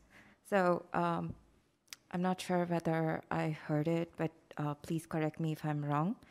Was the summer bridge program implemented this year is this the first year? Yeah, so this is the first time we've done the program, and that process was really deliberate. And Heather did a great job, as mentioned, of working with the K-8s to identify the students. I think one of the things that we would like to do is we saw that it was really successful, and we would like to double it, and if not triple it. And also, one of the best parts about it, which we didn't plan at first, but it kind of worked out, and we saw that it was successful, was that the same two teachers so we had a teacher for math and one for ELA, those teachers went right into teaching those kids in the specific intervention classes for this school year. Wow. They built that relationship, and they're able to continue the work that they've done. And then one of the things, too, that I want to mention is that Heather sent out an email to the teachers, and she was very honest about, like, because they were the ones executing it, very honest and open with them about what they thought it could improve. And she did a great job of accepting that feedback and is working with them and with us to identify ways to improve it as we go along in its second year. Thank you. My next question would be about, so we have identified that the Summer Bridge program is great. Yeah. So we are going to take it forward. How about the kids coming in every day during the summer school? Have you thought about what we are going to do, take it forward next year, or, I mean, is it too early? Yeah, so I think one of the biggest steps, and this is something that we had talked about, is just kind of looking at a couple of pieces of data that we want to analyze. One of them being the one of the things that we want to look at especially is the summer skippers, based on how they did in Math 1, how they do in Math 2. So looking at like how the program itself is working in like Math 2 and Math 3 as they continue. So kind of tracking that data as they go through high school. And then the next part is we want to look at, again, as we had talked about, those certain demographic groups. Because again, that is also something like the same students who are in our summer school program are credit deficient, or in Summer Bridge, or are like in low numbers in AP classes, make up both like our EPIC Academy and things of that nature. So working on trying to improve the way that we reach out to them, and then tracking their MAP scores, test scores, class scores, their discipline referrals and things of that nature, so that we can get to a point where ultimately, like, we can meet the need before that final stage of like multiple summer schools and further. And I think part of that is that it's part of what we are doing right now. Heather and I had a recent conversation about the recent MAP scores that we have, and looking at the MAP scores and the kids in the lower percentiles that aren't scoring well is like, what do we do this year right now so that we beef up their knowledge and skills in math and English language arts? Because really, if you beef up in those areas, you're going to give them the base level skills that they need to succeed in the other areas. So it's working with using MyPath during the school year, and potentially some explicit direct instruction programs and the programs we mentioned during summer school that we have access to use those during success time, or maybe during a student's flex period, or other ideas that we have that either are not costing us money or may cost us money to intervene with students, so we don't get to the point where, well, you finished the year and now you lost credits because you failed. Really looking at an approach to be able to offer services now so that they're successful in the classes and they don't need to go to summer school. We don't want to see the numbers, especially in the credit recovery program. We shouldn't see the numbers exponentially growing. I think the pandemic was as a thing, and the hope is that this year, now that we're not distance learning, that the numbers kind of come back down again, and that we're just intervening with students because we really weren't able to reach them during a regular school year. And then lastly, the Karen Perez and the counseling team are working through like sorting through and both identifying and placing students in credit recovery throughout the school year, so that they're able to recover those credits in a variety of options and in a more standard time frame than what we can provide in summer. Great. Thank you so much. I really like the way you mentioned that you're taking it like one day at a time and looking at it currently rather than looking forward to what's going to happen. So that's a great thought process, and definitely the teamwork with our assistant superintendent will work great. Lastly, I just want to say that my fellow trustees did mention how great it was for the students during the summer course. I just want to also add to it that it gave a lot of peace of mind to the parents. So when students are there every day and you're working there towards improving their credit, it just makes them feel so happy, and the kids are safe, and they're going to have a better future. So thank you for that. Thank you. And my fellow board members asked all the questions I could think of, but I just want to say that this is something that makes me proudest of LUSD, is the fact that we could, on June 1st, we could say, we did our job, we're done, come back in August, and we'll see you again. And instead, we're always looking for ways to go the extra mile for our students and families. And once we've gone the extra mile, then we look for ways to make it better. And just very proud of the job that all of the staff here at LUSD do in always making our students first. Thank you. Thank you. Okay, I need to correct the record. I'm sorry. I misspoke. According to Ms. Sherburne, I said something incorrectly. So Imelda Kareem was the principal of summer school at Wickland. Her day job is VP, vice principal at Wickland. Debbie Ritchie was principal of K-8 summer school. Her day job is vice principal at Altamont School. I misspoke. I called Debbie Ritchie a vice principal, and I misspoke. So I'd like to welcome them up now to talk about the K-8 summer school. We had it at 2 school sites because we had quite a big program. How's that? Is that good for you guys? Down a little bit more. Right, go from the tallest to the shortest. All right, so good evening, President Pombo, board trustee members, and Superintendent Dr. Nicholas. Welcome. Thank you so much. We are here to present LEAP Summer School, how it went, overview, and all the great stuff that we did. Again, my name is Imelda Kareem, and this is Debbie Ritchie, and let's get started. All right, good evening. All right, so first to go over some of our staff, we had some amazing teachers. We had teachers from every school site, including the high school. We had some high school aides come and help out at our K-3 site. We had teachers, the majority of our teachers were LVLA teachers last year, and they said, it was, the pay was nice, yes, but it was fantastic getting back in the classroom. They missed it over a year and a half. They, LVLA went well, but they wanted to be with kids again. So a lot of them came to summer school to be back in the classroom, to get that excitement again that we all love as teachers, and to get invigorated again. So we had a great staff. We had 3 teachers in kindergarten, 3 teachers in first grade, 3 teachers in second grade. We had 2 teachers in third grade, and then we had a teacher support and substitute. So if a teacher was out, we had somebody who could fill in. She also pushed into classes and helped with assessments.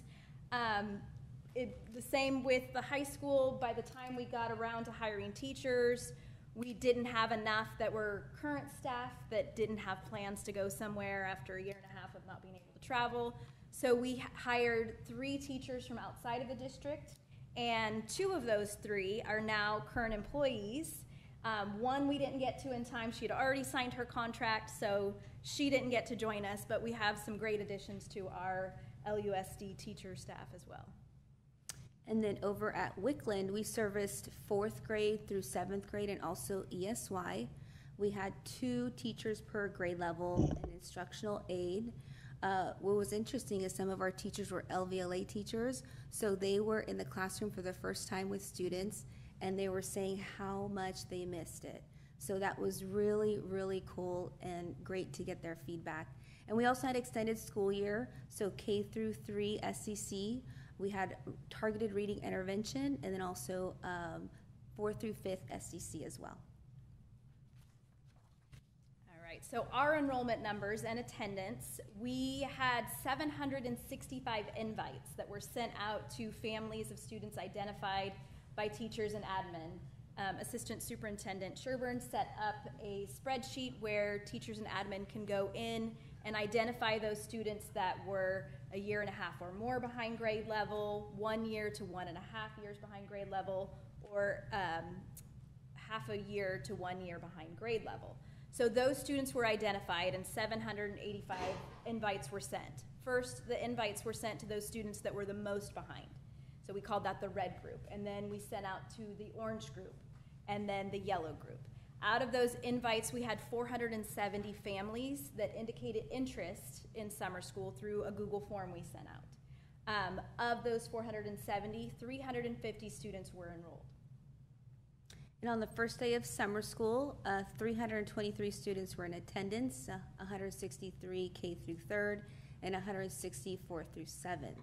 On the final day of summer school, we had a total of 305 students, 156 for K 3rd, and 149 for 4th, 7th.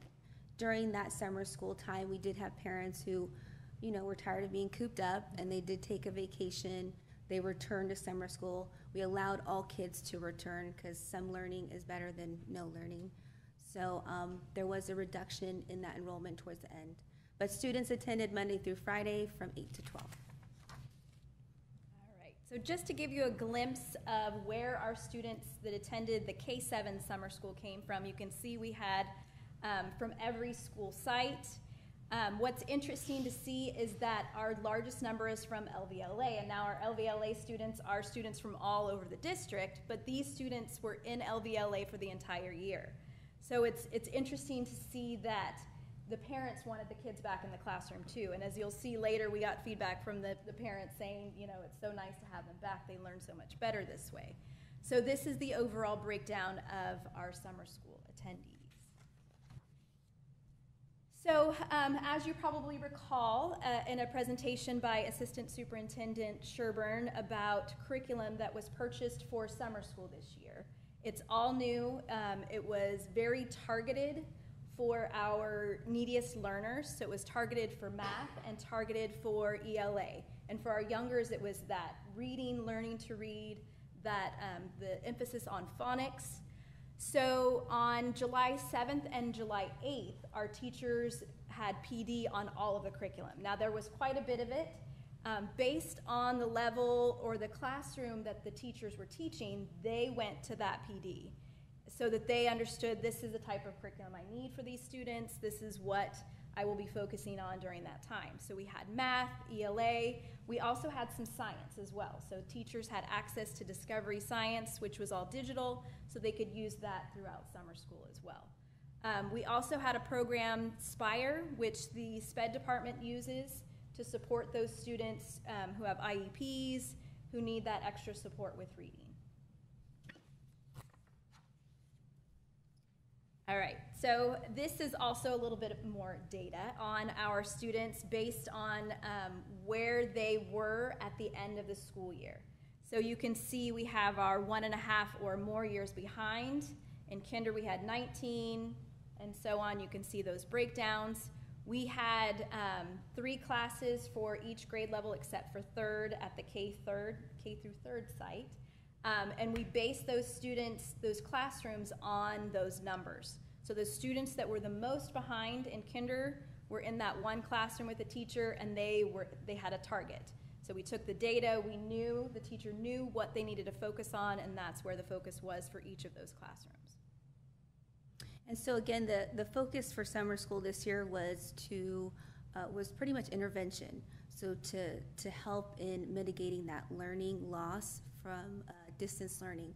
So red represented 1.5 or more years behind, color orange 1 to 1.5 years behind, and color yellow 0.5 to 1 year behind. As you can see, all of our students enrolled in summer school were in one of those categories. Classes were homogeneous, so a class had all students 1.5 or more behind, another class orange, so on and so forth. So it really helped that teacher give that targeted instruction, and it also aided with the curriculum from Heather Sherburne to then use that targeted intervention for that specific group of students. And the teachers spoke about having so many tools that they could pick and choose from the curriculum to target that instruction for those students. It was really nice for them to have that on hand.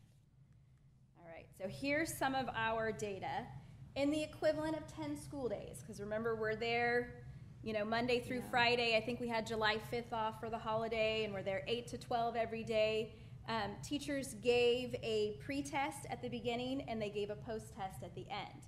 So these are the averages. Students averaged Just for example, in kindergarten, on the pre-test, 43%. At the end, they were at 57% overall.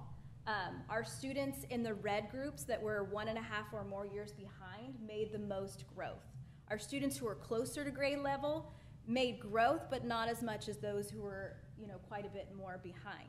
So you can see in each area, in our K-3rd and our K-7th for that students made progress. Of note, our kindergarten teachers used a phonics-based and letter recognition assessment. So the data's a little bit different on that, but 98% of our students in those classes made gains towards grade level, and we had a couple of students who stayed the same, but no one went back, and the teachers were very happy with their progress. Same shows for 4th through 7th. I call this woohoo data because we had gains for all grade levels. And again, it goes back to what Heather Sherburne had presented on earlier, is that we're trying to narrow that achievement gap. And I truly feel that summer school benefited those students to help them be successful for this year. Absolutely. All right, so a little bit about our budget. It was different this year than it has been in the past, where at summer school they brought in an art bus, or they brought in the lizard guy or the reptile guy, or had a family night. We couldn't do that this year, so we did things a little bit differently. How could we get students excited about coming, besides just being in the classroom again and excited about learning? So we had incentives. At the K-3 site, we gave students a ticket every day they attended, and we had a student store. So they could spend their tickets on, a trinket, slime. They still love slime. They love the pop fidgets, if you haven't seen those. And then we did, for the last day, they could save their tickets and get water balloons for every ticket, and they could throw them at me, which they enjoyed. We also had a raffle, so we tried to get them excited about coming to school and give them a little incentive for being there. And on the last day, we also did Kona Ice with the water balloon, throwing, and the prizes as well. Over at Wickland, we did a lot of incentivizing with attendance, so weekly incentives for attendance. We also had teachers pick students who had made the most progress for that week as well, so it was an overall positive reinforcement for students.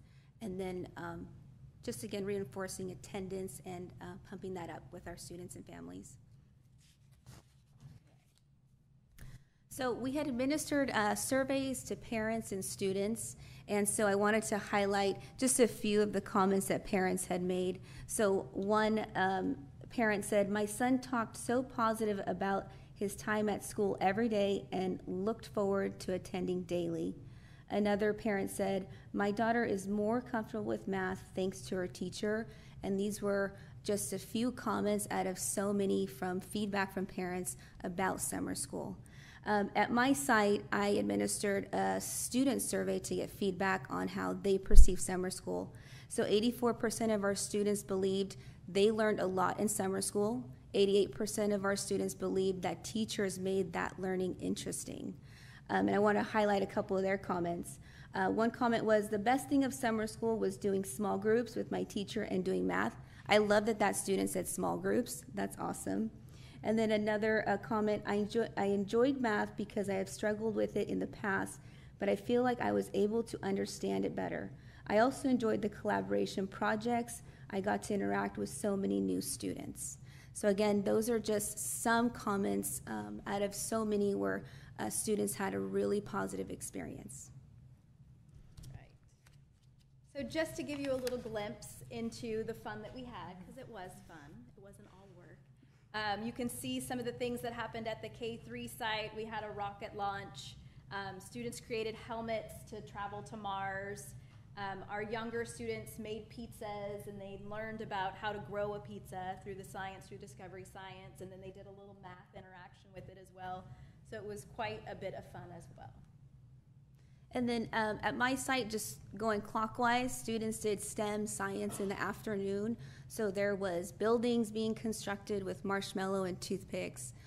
Students created their own homework machines. It was very interesting how what they invented with that. Students created internal organs of the anatomy of the body. Solar ovens were being created. And then again, the incentives, so perfect attendance incentive, we had spirit days, picture of teachers just teaching small group, which was a huge focus for us as well. And that's pretty much it. Any questions? Woohoo! That's how we felt as well. Yep. Congratulations. It looks like, it was successful for sure. Thank Yeah. you. And I just wanted to say thank you to you and all of the teachers who devoted their time, because I believe that Dr. Nicholas, you could attest to this, that you all were probably pretty tired come June 1st or 4th. And then to continue on, it's like, I feel like you ran a marathon and then you just tacked on a half marathon. And so to everyone that stayed and did this for our students, I'm very grateful, because, that one comment, all caps, I love summer school, 3 exclamation points. Yeah. I don't know when does a student ever say they love summer school? So just congratulations, great job. And thanks for recruiting some more teachers. Thank you. Trustee Olson stole my thunder. Thank you so much for you and your entire team for giving up your summer for the benefit of the children. Great job. Thank you so much. Thank you. And just out of curiosity, so were you soaking wet on the water balloon? I was. Okay. Unfortunately for them, the balloons didn't pop as well. So Okay. when they threw them at me, I grabbed them and broke them on my head just to make it more fun. Great. It was a fun had by all. That sounds great. Thank you so much. Thank you. You didn't toss the unbroken ones back to them and give them another shot? There were some. Yes. Another shot, yes.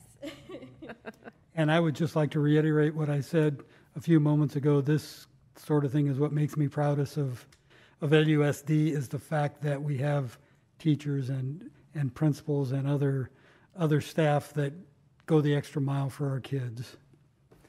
Thank you. Thank you. Thank you.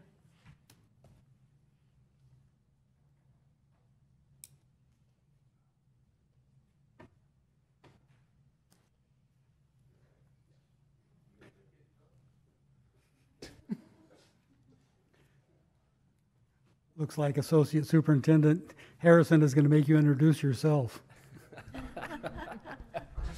All right. So, good evening, Board President, Trustees, Dr. Nicholas. So, Welcome. The staff has already talked a little bit about extended school year, so I'm going to give you a little bit more information.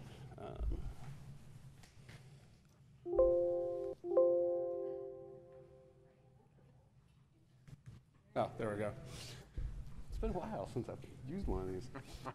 So here's just some general information about extended school year. This comes straight from the California Code of Regulations. I'll let you guys read it and then highlight the core piece of it.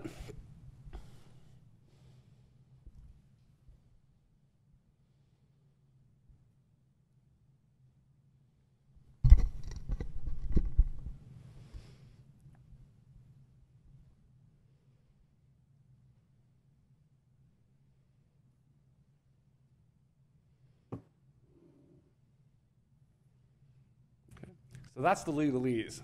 What that really means is ESY is for students with disabilities that demonstrate significant regression over school breaks, and it takes them too long to recover that the information that they lost. So that is the purpose of ESY. It's not a summer school program for everybody with an IEP. And so it is those IEP teams that determine, based on data collected during the school year, is a student losing information over summer or even over school break sometimes. We can use that as an analysis, and then taking an excessive amount of time to relearn what they previously already learned. And so really where we focus is on math and ELA and students' individual goals. So that is the focus. So for the ESY structure, we ran the K-5 program, and we had one K-3 class and one 4-5 class. And the dates of that program were June 10th through the July 8th, and that was 5 days a week. Those classes were both at their site where they are during the regular school year, which is Wickland. to make sure that the teachers in the program had access to their curriculum material and we weren't moving classrooms all over the district for 20 days. And then in the high school, because of the numbers, we decided to combine the middle school kids and the high school kids into one class. And that followed the same schedule as the high school, June 8th to July 16th, those 4 days a week. And so our staff, Lorena Maya, who actually had her own class, Shelley Ryer, who is actually one of our special ed coordinators, volunteered to teach and probably had the best summer of her life, and Victoria Ibarra, who's a teacher at the high school. And then our speech pathologist serving the students was Jennifer Reynoso, and then we had 3 aides, Erica Smith-Payne, Arlene Sullivan, and Crystal Dela Cruz. So as far as the students, we did have one preschool student. That student was speech only and had it as part of their IEP. So they came in once, twice a week and got some speech support. And then you can see the breakdown. We had that K3 class. Those are the numbers of students in there. We had the 4-5. Again, just trying to keep the numbers somewhat balanced. Because for the most part, the students who are going to ESY are the students in our special day class program. Or in this summer, we had 60 kids move in over the summer. We actually had a couple kids move in with ESY and attend our program that we hadn't accounted for. So we had to make some adjustments along the way with that. And then you can see the middle school program. We had the 1 6th grader, 4-7, 1-8, and then the high school 9 through 12 itself. There's typically not a lot of participation from those kids during the summer. They usually want a break, but this year we did have 3 kids participate. And then the total number of students receiving speech therapy, and this includes our preschooler, were 5. Any questions?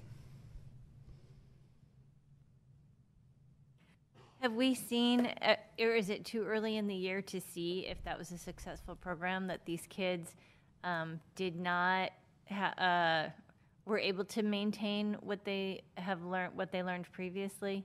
Yeah, so what we do see is we don't see that regression, and that's really the data that we're looking for, is that we still may see some, but it's not so significant that students can't pick up pretty quickly from where they left off. And so that's really our measure, and yes, we typically accomplish that because it is so focused on the students' goals, and then we write progress reports on those goals at the end of the 20 days. Thank you.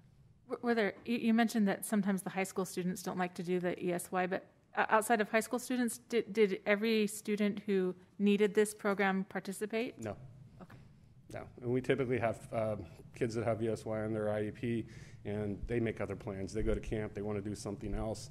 We had a handful of LVLA kids that didn't want to come back to school, so we gave them the choice, and we typically do that.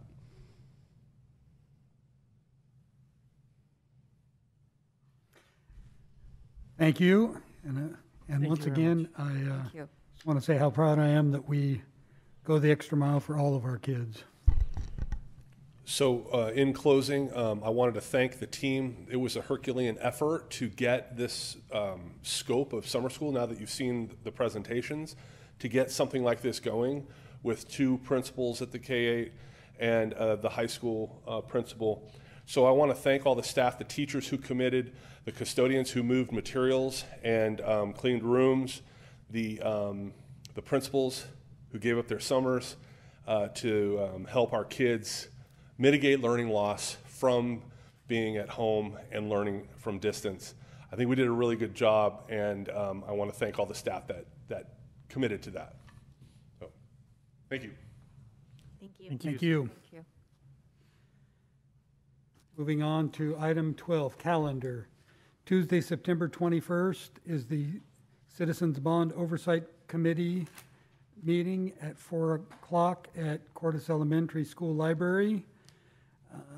Thursday, September 23rd is the next Facilities Committee meeting at 6:30 here in the boardroom. And Wednesday, October 6th is the next regular Governing Board meeting at 7 p.m. here in the boardroom.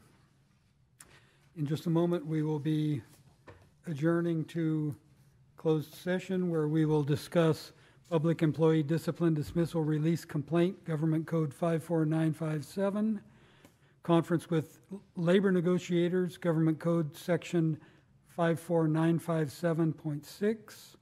Conference with real property negotiators, Government Code 54956.8. And conference with legal counsel, anticipated litigation, Government Code Section 54956.9. Do I have a motion? Move to adjourn to closed session. Second. On a motion by Trustee Clements and seconded by Trustee Boulay, thank you. All in favor? Aye. Opposed? We are now adjourned to closed session. Thank you all and have a good evening. Thanks, everybody.